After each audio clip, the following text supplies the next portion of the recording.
Salam, xoş gördük. Yenə mən jurnalist Bayqurtda bir maraqlı sərəncam var, onu diqqətinizə çatdırmaq istəyirəm. Deməli, Prezident sərəncam imzalayıb, pulsuz evlərin verilməsi 2030-cu ilə qədər davam edəcək. Söhbət nədən gedir?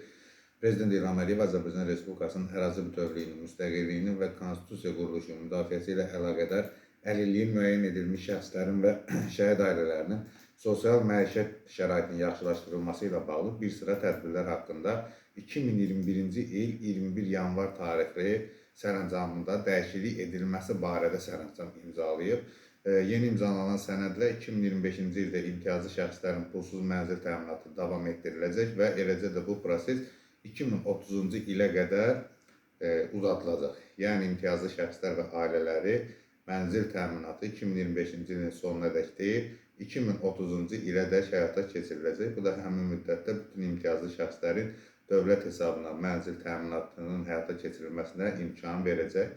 Sərəncama əsasən 2014-cü ilin yanvarın 1-dən 2023-cü il yanvarın 1-ədək yaşayış sahəsinə ehtiyacı olan qismində uçota alınmış şəhid ailələrinin və müharibə ilə əlaqədar əlilliyi olan şəxslərin, habelə uçota alınma tarixindən asılı olmayaraq, Çernobil AES-də qəzanın ləğvi, o cümlədən hərbi xidmət vəzifələrinin yerinə yetirilməsi ilə əlaqədar əlilliyi müəyyən edilmiş şəxslərin mərhələlərlə mənzil və ya fərdi evlə təmin edilməsi davam etdiriləcək.